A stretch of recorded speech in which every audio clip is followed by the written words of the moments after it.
Melbourne, Australia was hit by an extremely rare event known as Thunderstorm Asthma. This deadly phenomenon can only occur when three very specific weather conditions align. Jody Santoro, who was a 21-year-old mother in Melbourne, Australia, woke up to the sound of her 4-month-old son crying. Outside, there was this horrible thunderstorm going on. Jody reached over and grabbed her phone on the nightstand and checked the time, and she saw right away that she had overslept. But the instant her legs swung off the bed and she actually tried to stand up, she knew something was wrong, and it had nothing to do with being tired. She had this incredible sense of dizziness come over her, and then her chest suddenly tightened up to the point where she could barely even breathe in.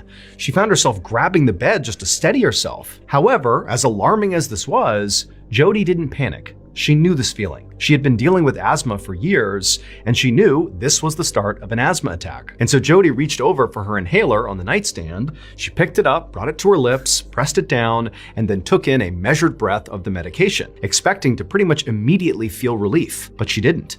The inhaler wasn't working. Jody again pressed down the inhaler harder this time and took a bigger breath in, hoping that a bit more medication might do the trick. But again, it just was not working. And so now with panic rising inside of her, she's, still struggling to breathe. Her son is still freaking out and she can't tend to him.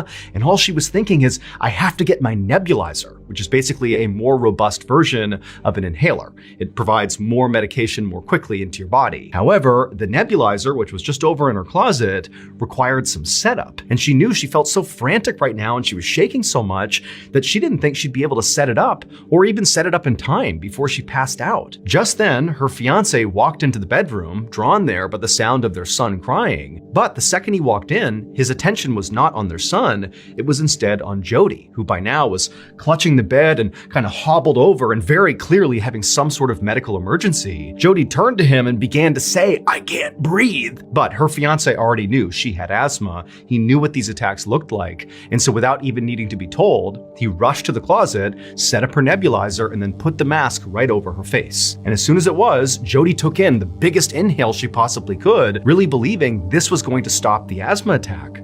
But just like the inhaler, the nebulizer didn't work. It felt like with every breath she was taking, her lungs were shrinking, not expanding. And so Jody turned to her fiance and croaked out, call an ambulance, her voice barely audible. And so her fiance, who also was now beginning to panic, grabbed the phone, and as he was talking to the dispatcher, trying to relay all the details of what was happening, outside this thunderstorm was only getting worse and worse. The hail and the rain were battering the sides of the house and all the windows were shaking. I mean, it was absolute bedlam inside of this house. The next few minutes were torture for Jody.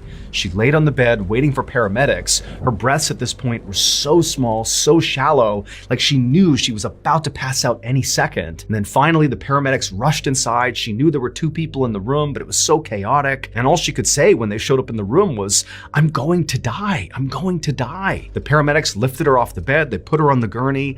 And as they wheeled her out the door towards the ambulance, her world went totally black. The paramedics rushed Jody to Sunshine Hospital, and on the way, they tried to stabilize her by squeezing these oxygen bags, forcing oxygen into Jody's lungs. And as they were doing that, Jody's fiance was following the ambulance right behind, white-knuckling the steering wheel, praying his fiance was going to survive this asthma attack. When the ambulance finally arrived at Sunshine Hospital, the emergency room was mayhem. Paramedics quickly wheeled Jody in on her gurney, shouting out her vital signs to the doctors waiting near the door. Her fiance, meanwhile, watched helplessly as the medical staff surrounded her and inserted IV lines, hooked up monitors, and began intubating her to force even more oxygen into her lungs. But fortunately, this rapid medical intervention, once Jody got to the hospital, appeared to work, because not long after getting there, Jody did begin to stabilize, not enough to suggest that she was actually all better, but her condition basically began to improve. However, the moment she began to improve,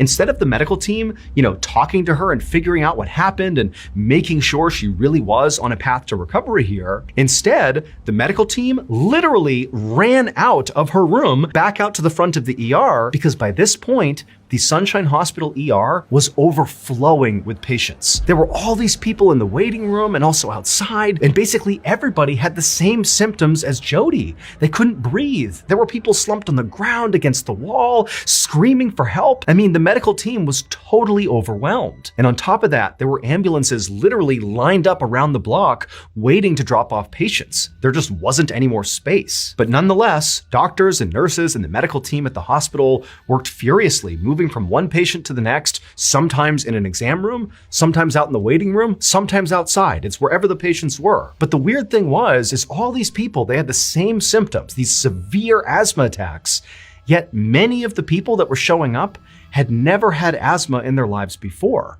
So how was this happening? This went on for hours and hours. And really, the situation in the hospital only continued to get worse, with more and more and more patients showing up with worse and worse symptoms. And so during this madness, Jody, who really hadn't gotten better, she just stabilized, she actually was moved out of the emergency room and over to the ICU, pretty much just to create one more space for new patients. And so in the ICU, Jody's fiance sat next to her, gripping her hand, listening to the sound of the monitors beeping steadily all around her. Outside the room, he could see doctors and nurses and medical staff sprinting up and down the hallways, looking frantic and worried. He had no idea what was happening here. He just hoped Jody would be okay. But it would turn out there actually was someone who knew exactly what was going on. A university researcher named Philip Taylor had actually predicted this the day before. Professor Taylor was an expert in atmospheric allergens, a field so niche that barely anybody outside of his small research circle had even heard of it. And so on the afternoon of November 20th, the day before, Taylor had been at home in his office analyzing data when he noticed something very alarming. All of the ingredients for a catastrophic event were aligning in the forecast, and the patterns were so precise that it stopped him cold. Taylor was stunned. He'd spent years studying the effects of weather on public health, but he'd never seen anything like this before. And at the same time, Taylor also realized that as alarming as this was, very few other people, if anybody, would see this as a problem. He was like the one person in the world that had the expertise to see how catastrophic this might actually be. And so, desperate to warn others,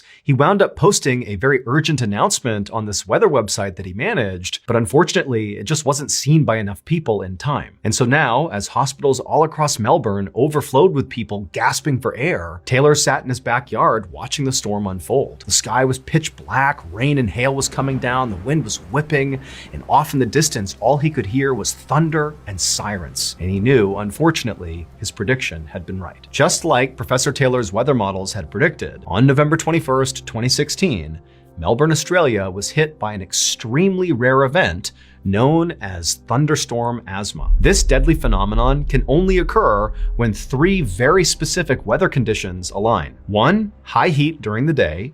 2, a very powerful thunderstorm. And 3, extremely high pollen levels. Melbourne's heat that day had caused unusually high concentrations of ryegrass pollen to hang in the air. And then when that huge thunderstorm rolled in, the intense humidity, the wind, and the rain shattered the pollen grains into microscopic fragments. And then these tiny particles, which were way smaller than regular pollen, were carried by this storm deep into people's homes and into their lungs. Unlike normal pollen, these microscopic fragments bypassed the body's typical defenses and embedded themselves deep into people's lungs, causing severe and sudden asthma attacks. Now, for people who already had asthma, this was catastrophic. But even perfectly healthy people found themselves gasping for air, overwhelmed by the sheer density of this microscopic pollen. The storm had essentially made the air everybody in Melbourne was breathing deadly. As for Jody Santoro, she would spend days in the ICU, hooked up to monitors, with machines pumping oxygen into her lungs while her body fought to heal. But she was lucky. She would eventually recover. And in the days that followed, she would learn the full scale of what actually happened in Melbourne. Nearly 10,000 people had flooded the hospitals across Australia, complaining of the same symptoms that Jody did. And unfortunately, of those 10,000, 10 people actually lost their lives. And many of them were totally healthy and had never had an asthma attack in their lives before. For Jody, despite surviving this ordeal, the awful memory of what happened on that night will forever be on her mind. She is now all too aware of how fragile life can be and how quickly things can change.